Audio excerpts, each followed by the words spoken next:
The cops lying to him. The cops ain't even giving a butterfinger. That's why I never trust the cops. They give you the coke, but they won't give you the butterfinger. Free my man Jeff. My name's Jeff.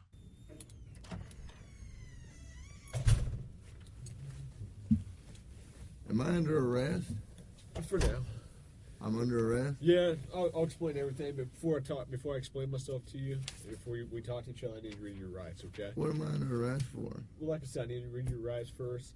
Obviously, the charge is robbery, okay? Yeah, I'll explain everything. I'm under arrest for robbery? You are, but let me read your rights real quick, okay? And then I'll explain it all to you. Is that okay? Let me do that real fast? All right, Jeff.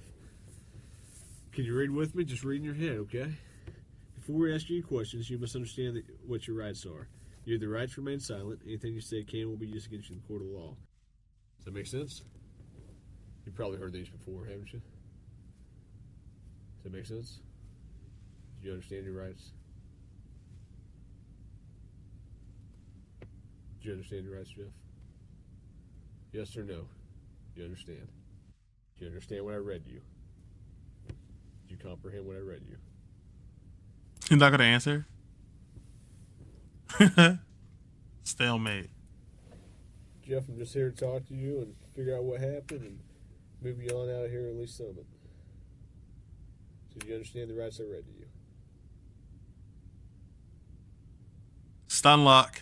Stun locked. If you got something that says you didn't do this robbery, this is your chance to talk to us.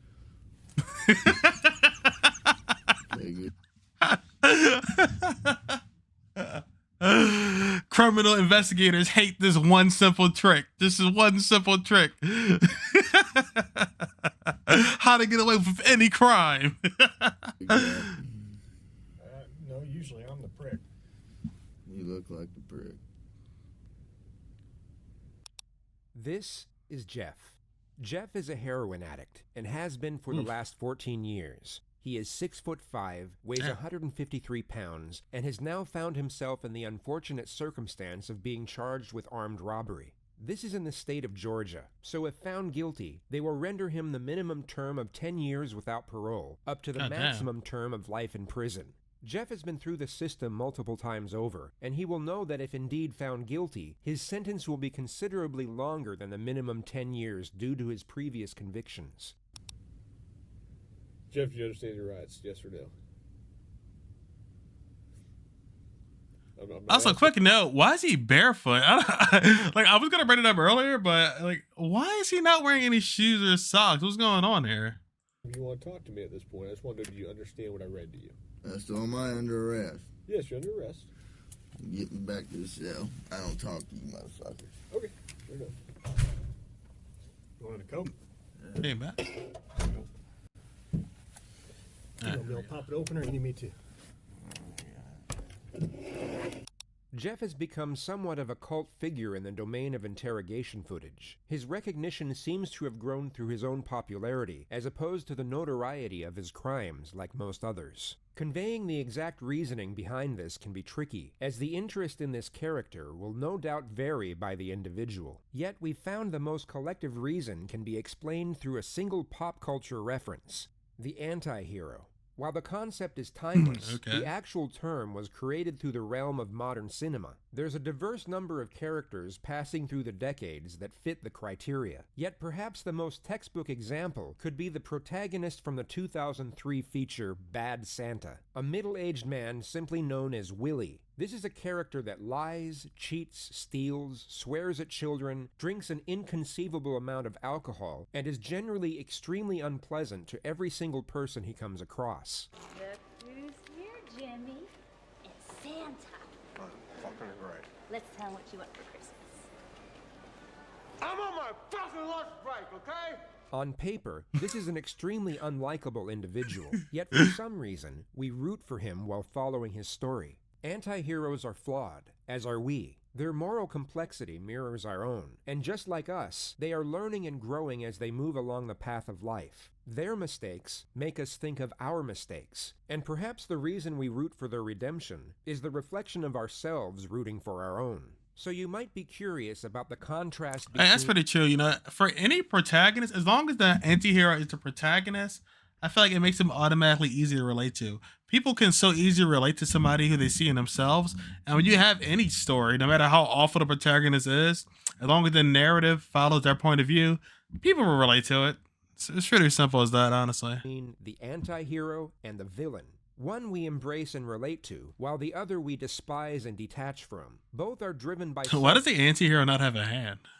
selfish motivations, yet our emotional response differs between them. The reason for this, while not necessarily obvious, is a relatively simple formula. The anti-hero must have a glimmer of humanity alongside a noticeable vulnerability. This is what allows the viewer to truly connect with the character. It allows us to forgive them when they are unethical, but admire them when they are noble. It allows them to be angry, cowardly, and greedy, but also cheerful, brave, and empathetic. Who the fuck is Thurman? Is that you? Is your name Thurman? Yeah, Thurman Merman? yeah. Jesus. With relation to Jeff, while many of us can't relate to the feeling of being addicted to heroin for well over a decade, we can certainly understand the feeling of sadness. While we may not be able to put ourselves directly in the shoes of an addict, we can somewhat relate to the adversity that comes with it, not to mention the incredible magnitude of the situation he is going through in this video. How he responds to this very moment is quite literally the precursor to his entire future. He is at a crossroad moment in life, where on one side is the possibility of hope, and on the other side is the outright guarantee of despair. The long-term path he goes down will be the consequences of the short-term choices he makes, all of which have to be judged and decided on while going through the early stages of heroin withdrawal. I need methadone. Yeah, that's actually pretty crazy. Yeah. So, been a criminal, 10 years on heroin. He knows this is his only shot to not end up in jail until he's what, like 50, 60, 70. So he has to play this real smooth. Let's see what he does. Need methadone? Yeah, you guys can get me that methadone or what? I don't have any. Do you have a medication for it, or a prescription for it? Or No. what do you need methadone for? Cause I'm a fucking junkie and you guys, I can't get no methadone. I'm gonna go through withdrawal here in a minute. Where do you usually get your methadone from? I don't get it. I get heroin. How long you been using heroin? Long time, buddy. What are you trying to talk to me about here? Talk to you about what happened last night. Look, here's the deal. Either you're in a bad set of circumstances or you went and committed an armed robbery last night. Yeah, All right. I'm in a shitty, wrong place at wrong time, obviously. I didn't commit no fucking armed robbery. All right, then let's talk about this. Let's I don't not have keep nothing. up I the don't talk act. to the police, man. I think it's in your best interest to. That's the best advice right there. Don't talk to the cops. When they read you your Miranda rights and he asks you if you understand, ask them for a lawyer. And I say, I need a lawyer now. And I want the lawyer to explain it to me. Don't talk to the fucking police. Fuck the police, all right? Fuck the police. I don't talk to You're the sitting police. here. Okay. I've been through the system, buddy. I know how I know it you works. have. I know you have. You're Jeff. not my friend. I'm not your friend. You're trying to fucking get me. Or you're No, trying I'm not trying to get all you. you're trying to get is some fucking stupid ass fucking confession, and you're not gonna get one. Jeff, I'm not going to get a 'Cause- confession out of you for nothing. Exactly, because I And didn't I'm do not trying nothing. to get a confession out of you. Okay, I'm gonna tell you, I didn't commit no armed robbery, and y'all ain't got no fucking evidence saying I did. Let me go. All you did is find me sitting in my buddy's house because my fucking buddy's dog's going ape shit. I go outside, there are cops everywhere, and they spotlight me. They say, "Come here." I say, "What's up?" They search me. They ain't find Hang on. nothing. What's Let up? me read this. No. Yes. Because I'm not gonna sign it. You don't have to sign it. But let me read it for you. Okay? I'm not signing nothing. You don't have to sign it. Let me read it. You already read it to me earlier. I know we did, but I'm going to read it to you again. Thanks for the coat. You're welcome. Before we ask any questions, you must understand what your rights are. If you cannot afford a lawyer and want one, a lawyer will be provided for you. If you decide to answer questions now without a lawyer present, you will still have the right. You also have the right to stop answering at any time until you talk to a lawyer. Do you understand the rights I've explained to you? Oh, Huh? yeah. Okay. Tell me what happened last night. Plain and simple. Your side of the story. I'm not talking to you. I'm a lawyer. All right. This is I what I told don't you this understand. was- I told you I this know, was but gonna this is happen. what I don't understand, What? Jeff. You were sitting there talking just like you were ready to sit here and tell me what happened last night, and then all of a sudden I read that to you and you screw it, I ain't talking to you. I want a lawyer. I don't understand that. What changed? Just in the Because I told you what. I already told you what happened. you didn't tell me what happened last night. How didn't I just tell you what? But now you've handcuffed me, and I can't talk to you because you asked for an I'm a attorney. lawyer. So okay, that's fine. But I will tell you right now, you're still on a hold for a robbery. I know. I don't know why I need a fucking lawyer because obviously I didn't do nothing. And obviously you guys know I didn't do nothing because I've been arrested for the same bullshit before and you guys don't interview me this much. So, wham bam, thank you for the coke, put me back in the cell. 5 hours later, they don't give him a damn break. Just fuck with it. All right. Free Jeff. I know we did this twice, but I gotta do it again every time, okay? Before I ask you any questions, I gotta read your rights. You understand that? Okay. Go ahead and sign there. I'm gonna take your Jeff off. Look, I'm not It's pretty scummy because they know he's an addict. They know he's got the withdrawal, so they just putting him on harder and harder and harder, and hoping the withdrawal gets bad enough that he'll just say any damn thing. Okay, you don't have to sign anything. You understand your rights, though, right? That's all I need. A verbal yes. Pretty sure he makes content too, or people make content about him either way. When's his coke gonna be here? Or is that just a fairy tale? It's coming. He's getting it right now. He'll be here in about 2 minutes. Just watch the soda machine. It tastes good.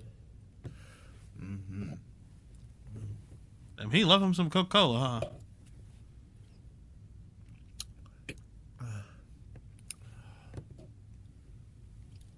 I have enough evidence Like what? of your armed robbery, okay? But, you know, if you're saying you didn't do it, you need to give me your side of the story. I didn't do it. Okay, well, give me your side of the story. You got, I mean, convince me. Because I got a lot of evidence. I got a lot of physical evidence. Well, like what? Name the Well, I don't need to, why should I tell you that? I mean, you haven't been helpful to me at all. Because I don't believe that you got any evidence. There's only a couple pieces of evidence I'm missing. Name them. What's that? Name Well, why do I need to do that? You haven't helped me out at all. You give me a little bit, I give you a little bit. We go back and forth. I give you one of my pieces of evidence, now give me a little something. No, anything I say here can and will be used against me. Sure, but anything you say here, I can also tell your parole officer that you helped me out. That doesn't mean dick. There's no way. I didn't do it. There's no way. How drunk were you? Were you drunk? No. Free Jeff. Pretty Free sober. Jeff. So you're in your right mind. You remember everything about the night, right? So you couldn't have done something not remembered. You couldn't have gone and robbed the place and not remembered. Fuck no. Honestly, he actually handled this really well. It's a relatively short JCS video, but I don't understand my rights. I didn't do it. He's not getting all information. He's been through the system so many times that he's just used to all the tricks and all the bullshit. You know, that's the one good thing that people learn from the criminal justice system, not to talk to cops and how they not to self-incriminate yourself. But the thing that also is really sad is this guy has been a heroin addict, has been in and out of jail from what it says in the video. And instead of getting any rehabilitation, he's only inside a worse spot. And I kind of hate that about the criminal justice system. Instead of reforming people, you just got people farther down the line, getting older, becoming more addicted, and becoming more like basically antisocial. Okay, so you would remember if you robbed the place. So I'm willing to go to the prosecutor. So all through, and all going through the withdrawal. And say, this guy's a good guy. He helped me out. Hey. I know you don't want to go back to jail, right? Back to prison. Well, fuck. It looks like I am if and you're going to charge me with some bogus shit. You guys don't, I mean, what do you got really? That I was at a buddy's house and I happened to come outside because you guys were fucking swarming the area and they Which door did you come out of? I came out of the front door. You know what? I'm not saying myself, man. I'm done, man. Fuck this. The only reason I came up here is to get a fucking Coke. Okay. You're not getting out. Oh, no. I can't finish it? You can finish it. Make it quick. I got things to do. Mentally untouchable. I didn't promise you that. I said we'd see what happens. Alright? Like I said, you haven't helped me out at all. Why should I help you out? The cops lying to him. The cops didn't even give him the Butterfinger. That's why I never trust the cops. They give you the Coke, but they won't give you the Butterfinger. Free my man Jeff. I got you a soda. That's good. Free Jeff. Jeff was released from custody just under 12 hours later. And that takes us to the final and perhaps the most important component of an anti-hero, the conclusion, which unfortunately in this particular case is unknown. The final outcome of this story will vary depending on the source, some with a happy ending, others a cautionary tale. One legend has it that Jeff got clean soon after his release and now works in the corporate marketing team for Coca-Cola, while another states that he was picked up the day after for the same charge and is now facing down a 15-year sentence in Georgia State Prison. If we go by the Hollywood formula, an anti-hero's actions throughout the course of their life are so drastic and single-minded that they only ever lead to salvation or destruction, and their final decision is always dictated by what they have learned and how they have changed throughout the course of the story. The paradox here is that we don't even need the theme of imprisonment to mold the outcome of this particular story, as the theme of addiction is more than enough. Whether he goes to prison or not, Jeff will either manage to get clean and rebuild his life, or he won't. He is headed for salvation or destruction no matter what, and that single concept can perhaps define Jeff as an anti-hero. His outcome is a mystery, but either way it goes, it most certainly conforms to the anti-hero's ending. Santa! Yeah. You're bringing my present early? No. But I never told you what I wanted. I said I didn't bring it, dipshit. Okay, good. I want a stuffed elephant. A pink one. Well, wish in one hand, shit in the other one. See which one fills up first. I gotta rewind that one. The hero's I want a stuffed elephant. A pink one. Well, wish in one hand, shit in the other one. See which one fills up first. Wish in one hand, shit in the other one to see which one fills up first. What the fuck? We gotta find out what happened to Jeff. We got Jeff's channel, Jeff's Patreon. Jeff is free. A free man. Got his guitar, got his prison artwork. Living his best life. Your goddamn inspiration, brother. I found the interrogation video. I have so much respect for you. Long live the legend himself.